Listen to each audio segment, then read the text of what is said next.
खालिस्तानी है, ये कहीं ना कहीं जरनैल सिंह भिंडरांवाला की सोच पर पहरा देने वाले लोग हैं। मोदी जी, आप अब 24 से पहले पाकिस्तान पर अटैक कीजिए। ये खालिस्तान की बात करते हैं, अगर पंजाब में खालिस्तान बनाएंगे तो मैं पतवंत सिंह पन्नू जैसे आतंकवादियों से और कनाडा जैसे देशों से जो फंडिंग कर रहे हैं आतंकवादियों को, मैं उनसे पूछता हूं कि जो गुरुद्वारा पटना साहब है, जहां 10वीं पातशाही गुरु गोबिंद सिंह जी ने जन्म लिया, वो पटना साहब पंजाब में कैसे लेकर आओगे? उत्तराखंड से हेमकुंड साहब कैसे पंजाब में लेकर आओगे? आप नंदेड़ साहब महाराष्ट्र से कैसे आप पंजाब में लेके आओगे? ये सिर्फ एक साजिश है पंजाब में आतंक लाने की, जिसे एंटी टेररिस्ट फ्रंट इंडिया कभी बर्दाश्त नहीं करेगा। और आज मैं करनाल की धरती से, हम बहुत जल्द पूरे नॉर्दर्न इंडिया में हम विश्व हिंदू तख्त की शाखाएं बना रहे हैं। आज हमारे साथ विकास ग्रोवर जी हमारे विश्व हिंदू तख्त के जो हैं राष्ट्रीय सेक्रेटरी हैं, मदन भारद्वाज जी प्रभारी हैं, हमारे साथ गौरव जी हैं जनरल सेक्रेटरी हैं हमारे विश्व हिंदू तख्त के। हम एक मुहिम चला रहे हैं कि हम दूसरे के धर्म पर कोई टिक्का टिप्पणी नहीं करेंगे, लेकिन अपने धर्म का अपमान करने वालों को बर्दाश्त नहीं किया जाएगा। अपने धर्म का, हिंदू संस्कृति का, लव जिहाद के नाम पर हमारी बेटियों का के साथ रेप जैसी घटनाएं करना, उनको किसी कीमत पर भी हमारा विश्व हिंदू तख्त बर्दाश्त नहीं करेगा। और अंत में मैं आपसे एक बात कह के कि भारत के प्रधानमंत्री के बारे में अलग अलग चर्चाएं चलती हैं, लेकिन वो इस देश का, अमित शाह इस देश का कहीं ना कहीं सरदार पटेल है। और मैं देश के प्रधानमंत्री से मांग करता हूं, मोदी जी, आप अब 24 से पहले पाकिस्तान पर अटैक कीजिए। जो पानीपत का आशीष, मेजर आशीष शहीद हुआ है, जो मानसा से कर्नल मनप्रीत शहीद हुआ है, अब समय आ गया है आतंकवादियों को मुंह तोड़ जवाब देने का। अब समय आ गया है मोदी जी 26/11 के निर्दोषों की हत्या का बदला लेने का। लश्कर तोयबा जैसे आतंकवादी, हाफिज सईद जैसे आतंकवादियों को वापस जो हिंदुस्तान लाने का, जैसे अमेरिका ने किया, लादेन को पाकिस्तान में घुसकर मारा, जिसने पेंटागन पर हमला किया अमेरिका के, वैसे ही हमला अब पाकिस्तान में घुसकर करे भारतीय सेना। विश्व हिंदू तख्त और एंटी टेररिस्ट फ्रंट इंडिया सरकार के साथ, सिविलियन भी हम साथ चलने के लिए तैयार है। रोज रोज मरने से अच्छा एक दिन अपनी शहादत दें। भगत सिंह ने कहा था, जिंदगी तो अपने दम पर दी जाती है, दूसरे के कंधे पर तो जनाजे जाया करते हैं। तो मैं पार्लियामेंट अटैक का बदला लें, एयरबेस का बदला लें, उड़ी सेना के मुख्यालय का हमले का बदला लें, सीआरपीएफ के जवानों को आरडीएक्स लगा के उड़ाने का बदला लें। और जैसे खालिस्तानी हैं, जैसे आतंकवादी हैं, पाकिस्तानी आतंकवादी हैं, और जिन देशों में, मैं मांग करता हूं आज विश्व हिंदू तख्त की तरफ से, जिन देशों में आतंकवादी बनाने की फैक्ट्रियां चल रही हैं, उन देशों में, चाहे वो फिलिस्तीन है, चाहे वो गाजा है, इन देशों में अपने बच्चों को हमारे सनातनी, हमारे हिंदुस्तानी ना भेजें, इनको प्रमोट ना करें, अपने देश में रहें, अपने देश की, भारत माता की रक्षा के लिए काम करें, अपने देश में काम करें। जो देश आतंकवादियों की फैक्ट्री चला रहे हैं, अब उनके खिलाफ देश को खड़ा होना होगा। और मोदी जी, हम आपसे मांग करते हैं कि हमारे 20 तारीख को जो हमारा प्रोग्राम है, इस प्रोग्राम के अंदर मैं करनाल के लोगों से आह्वान करता हूं कि 20 तारीख को हमारे साथ चलें और आओ खालिस्तान को मुंह तोड़ जवाब दें, क्योंकि ये खालिस्तानी नहीं है। जिस 10वें गुरु ने मुगलों के साथ लड़ते हुए अपना सब कुछ वार दिया, अपने 2 बच्चे चमकौर साहब मैदानों में शहीद करवा दिए और 2 सरहद की धरती पे दोबारा में चढ़वा दिए, जिन गुरुओं ने मुगलों के साथ लड़ाई लड़ी, उन मुगलों के साथ, उन पाकिस्तानियों के साथ मिलके खालिस्तानी काम कर रहे हैं और देश को बर्बाद करना चाहते हैं।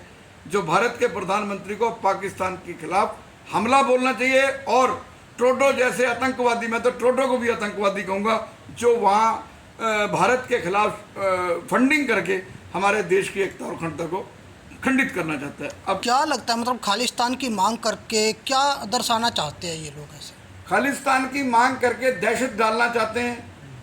खालिस्तान की मांग करके जो एंटी भारत हैं, जो देश भारत के खिलाफ हैं, सबसे बड़ा अहम रोल उसमें पाकिस्तान का है, कनाडा का है।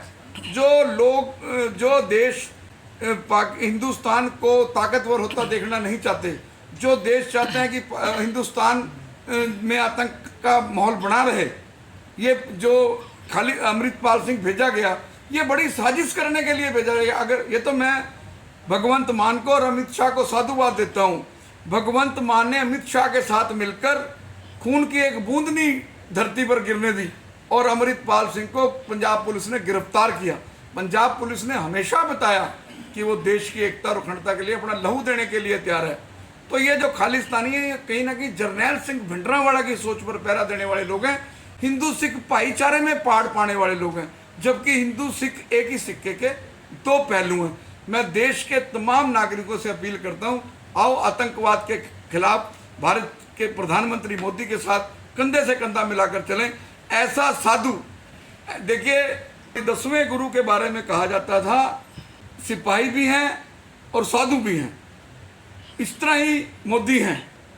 जब साधु होते हैं तो कोरोना से देश को बचाते हैं, और जब सिपाही का काम करते हैं, संत सिपाही का काम करते हैं, तो पाकिस्तान के ऊपर सर्जिकल स्ट्राइक करते हैं। मैं मोदी जी 10वें गुरु की सोच पर पहरा देके देश में संत सिपाही का काम कर रहे हैं। उनकी करतारपुर का कॉरिडोर खोलना हमारे गुरुओं के प्रति उनका समर्पण है।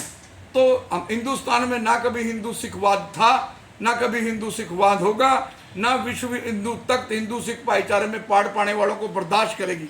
आपके करनाल जिले में भी डाचर गांव है एक, उसमें भी जो है भिंडरावाले के पोस्टर लगाए गए। ये अच्छी परंपरा नहीं है। कुछ मुट्ठी भर कट्टरपंथी हिंदू और सिखों को लड़ाकर, इन सिखों को बदनाम करके एक बड़ी साजिश देश के खिलाफ रच रहे हैं, जिससे हमें बचना चाहिए। और सिखों को मैं आह्वान करता हूँ, आओ मिलकर आतंकवाद के खिलाफ लड़ें, आओ मिलकर हिंदुस्तान की बात करें, आओ मिलकर हिंदू सिख भाईचारे को मजबूत करें, आओ मिलकर भारतीय तिरंगे को चुनौती देने वालों को मुंह तोड़ जवाब दें, आओ मिलकर भारतीय संविधान की रक्षा करें जिसको बाबा भीमराव अम्बेडकर ने बनाया था, आओ मिलकर उन शहीदों की को श्रद्धांजलि दें, उन शहीदों को नमन करें जिन शहीदों की बदौलत आज हम हिंदुस्तान में आज़ादी की हवा का में सांस ले रहे हैं। सर, आप पाकिस्तान पर हमले की बात करें, लेकिन देश के अंदर देखा जाता है काफ़ी ऐसे अपराधी हैं जिनके ऊपर, क्या उनके ऊपर नहीं हमला होना चाहिए? नहीं, देश के अपराधियों के खिलाफ कानून काम करता है अपना। आप बताओ कौन सा ऐसा अपराधी है जो खुलेआम? क्योंकि लगातार जो बेटियों के ऊपर जो अत्याचार हो रहे हैं, जो उनके मर्डर हो रहे हैं, जिंदा जला दिया जाता है, रेप होता है, लगातार बढ़ ही रहे हैं रुकने की बजाय। आंकड़ा कम नहीं हो रहा बल्कि बढ़ता ही जा रहा है आंकड़ा। देखिए, बच्चियों से रेप होना बहुत विडंबना है। सरकार, अमित शाह जी अभी चेंजेस भी कर रहे हैं आईपीसी और सीआरपीसी में, ये विडंबना है। ऐसे लोगों के खिलाफ सख्त से सख्त कानून बनना चाहिए। लेकिन उसके साथ ही मैं आपसे मांग करता हूँ, आप मीडिया के माध्यम से, आज सोशल मीडिया का बड़ा ज़बरदस्त रोल है इस देश में। जो रेप के झूठे मुकदमे दर्ज होते हैं समाज में डिफेम करने के लिए, देखिए रेप, बच्चियों से रेप करने वाले को बड़ी सजा दी जाए, लेकिन अगर कोई किसी के ऊपर झूठा रेप का मुकदमा दर्ज कराया जाए, उसके साथ क्या हो?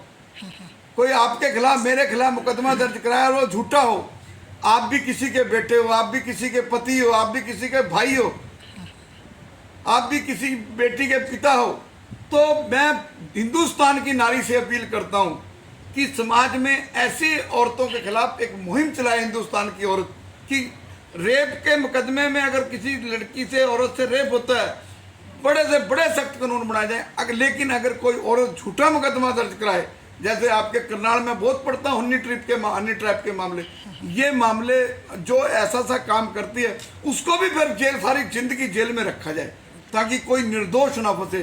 कानून का, न्याय का सिद्धांत है, भले ही 100 गुनहगार बच जाएं, लेकिन एक बेगुनाह को सजा नहीं मिलनी चाहिए। इस सिद्धांत पे काम हो। और जो मैं आपने बात कही, जो आपका सवाल है कि हिंदुस्तान में ऐसे अपराधी घूम रहे हैं, देखिए हम तो चाहते हैं हरियाणा में भी उत्तर प्रदेश जैसा माहौल हो, हरियाणा को भी उत्तर प्रदेश जैसा चीफ मिनिस्टर मिले। हमारा चीफ मिनिस्टर बहुत नम्रता वाला चीफ मिनिस्टर है, हमारा चीफ मिनिस्टर बहुत ईमानदार चीफ मिनिस्टर है खट्टर।